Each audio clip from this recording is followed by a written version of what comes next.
Hey folks, Eric here, the Whatever Guy, because it really is whatever with me. And do you folks want to know what's going on with the 2023 Farm Bill? You guys stick around, man. I'll talk to you guys about that. As you guys know, man, my name's Eric. I am the Whatever Guy, and I usually shoot videos a couple days a week, basically keeping you guys updated in the world Delta 8, Delta 9, Delta 10, hemp cannabis, just what's going on around. And today, man, sitting here on early Thursday morning, coming to you from my kitchen, sitting here drinking a cup of coffee and rolling a joint of THC-A flower, getting ready to step outside and partake of my morning ritual. As you guys know, man, I do occur with a little bit of PTSD, anxiety, and stuff like that. I'm the type of dude that if I leave my house in Thomasville, Alabama, and I'm driving to Milton, Florida, if I come through Monroeville and see a blue truck, and then I get down to Milton and see a blue truck, I'm thinking that truck's following me. That's the type of dude I am. These type of products are really what takes the edge off me and makes me a more congenial person. So I obviously work in this niche quite a bit, and we've talked about the 2023 Farm Bill quite a bit. The 2018 Farm Bill made these Delta 8 and these intoxicating cannabinoids legal, but that Farm Bill runs out in 2023 at the end of September. It actually runs out at the end of next month, and they are looking at and talking about the Farm Bill right now. So what I'm going to do is switch over to an article over here at MJ Biz Daily, I believe. And you guys can check it out. I'm going to read it to you guys so you guys can look at it. We're going to talk about it just a little bit.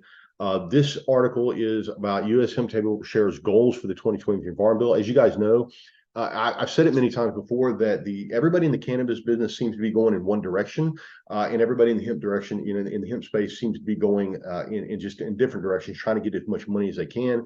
And it boils down to this, guys: these cannabis operators, these people that are spending these millions of dollars to get these licenses in these states for medical marijuana, recreational marijuana, whatever they're doing, the bribery, the talks behind the scenes, all that shit that's going on, they are not going to want you to be able to go to a gas station or a vape shop and get relief other than from them. They want you to go to them. It's a monopoly. They want to force you in a position where you've got to go pay those exorbitant fees. You've got to pay all those taxes and all that kind of stuff when you can actually get the stuff that you need over the counter at most gas stations and vape shops and stuff like that. So as we move forward, that's really the issue that we have going on. Now, I agree that we need some sort of regulation in our space, simply because there's a lot of companies out there that are packaging these products that are appealing to kids.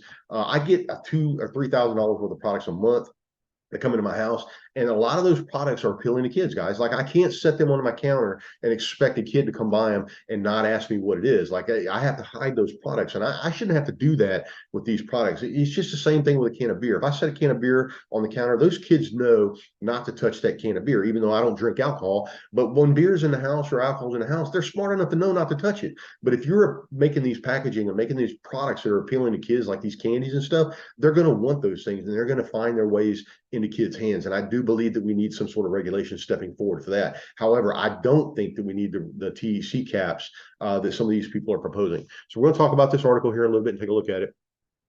It says U.S. Farm Bill that legalized commercial hemp production in 2018 is set to expire at the end of September. As members of Congress craft replacement legislation, they will assess the needs of domestic agriculture, including hemp farmers and producers.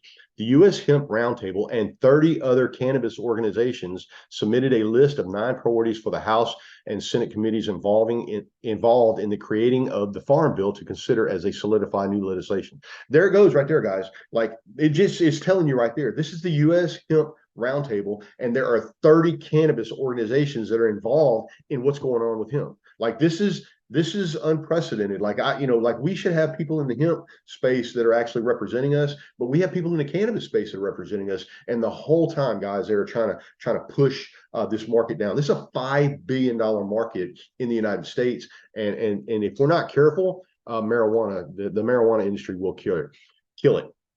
These priorities include bolstering the U.S. Department of Agriculture hemp program through funding and dedicated staff, requiring the Food and Drug Administration to regulate hemp extracts such as CBD, designating hemp as a specialty crop, repealing a ban that keeps felons from participating in hemp production, which is one that I'm a proponent of, promoting hemp research at historically Black colleges and universities, tribal colleges, and Hispanic serving institutions, removing Drug Enforcement Administration registration for hemp testing labs, easing burdensome regulations, permitting hemp grain for animal feed, and addressing THC levels for hemp. And that's the last one right there, guys, the addressing THC levels for hemp. If they have their way, we're going to be to a point where there's going to be only 5 milligrams of THC per package, which means if there's 5 gummies in there, you would get 1 milligram of Delta 8 per gummy. That's really what it boils down to. And I don't know about you guys, but personally, 1 milligram of Delta of anything is not gonna do anything for me. Those people that are out there that are looking for an alternative to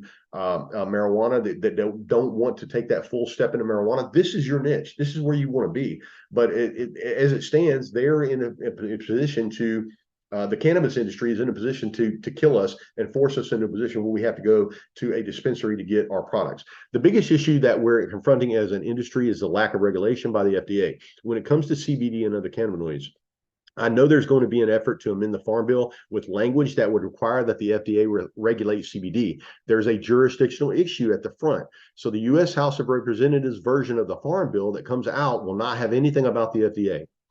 The House Agriculture Committee does not have jurisdiction over the FDA, but when it comes to the Senate or when it gets to the floor or when it gets in the conference committee, we are expecting to see some language there. And that's the biggest thing that the industry is hoping for. As far as CBD goes, it doesn't have to be the Farm Bill. The folks in the House Energy and Commerce Committee would like to see a separate bill. They'd like to maintain jurisdiction over it. But I do think there is consensus that we'd like to see something done this year. Obviously, something is going to be done this year. Like at the end of September, this new the farm bill that we operate under right now will die. Now, unless I don't know if they can, I'm not sure about the legalities of it. I'm not sure if they can give it an extension, force it into a position where they, give them some time to vote. We may get some sort of extension. Don't quote me on that. I don't know because I'm not the legal scholar. But my understanding is like I said, at the end of September, the farm bill rolls out. And like I said, we would have to check the legalities to find out if there's a way for them to extend it. That says, what about farm bill changes regarding hemp-based intoxicating cannabinoids? This is where we're at, guys. It says there's a lot of discussion about that. I think there's going to be efforts to try to ban them. We're going to be fighting that. I don't, what I don't understand is they're going to be fighting that, but they've got 30 other cannabis organizations that are on the thing that are going to be fighting him. Like whoever's fighting for hemp, there's 30 cannabis organizations with twice as much money fighting to ban these products.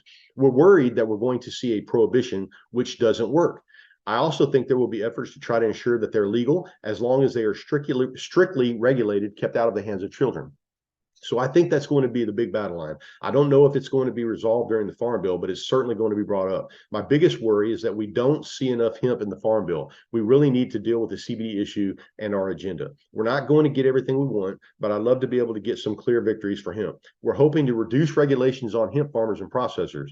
That's the biggest challenge, as well as protections in terms of processing, so the processors don't have to worry about being accused of engaging in controlled substances. Guys, the processors, they're not just talking about the processors for like us. Like we are a processor of hemp. We manufacture hemp products in our place. But also think about the money processors, the people that actually take your money when you go to a website and take that.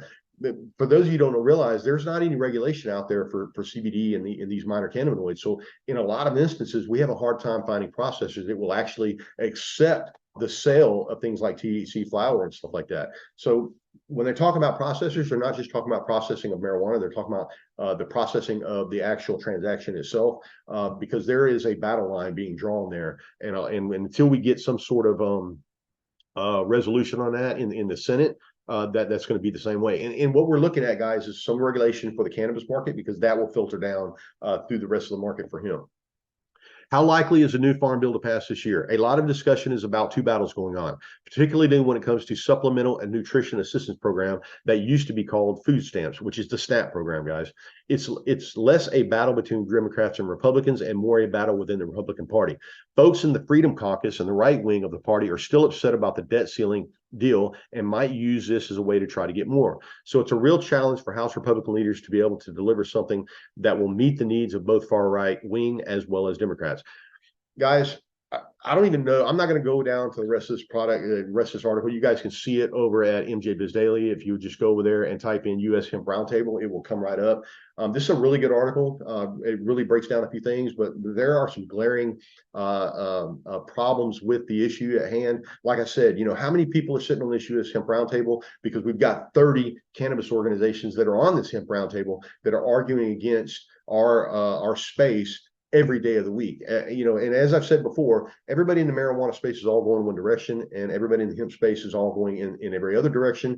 And we need to get on the same page, or we're going to get ran through before September. Like this could really kill Like if this goes through the way I'm hearing it's going through right now, this would kill the industry as it stands to this point. Like as it stands right now, the argument is 5 milligrams of Delta 9 T, or 5 milligrams of Delta 8 THC in a package, which means you could have a 5 milligram gummy, or excuse me, you couldn't even have a 5 milligram gummy. I think each product had to have 1%. So you could have 5 gummies in a packet, 1%, 1 milligram of Delta 8 THC. Now, I don't know who the fuck is going to go out and buy that product, because that's a waste of money. Like, why even put the Delta 8 in it?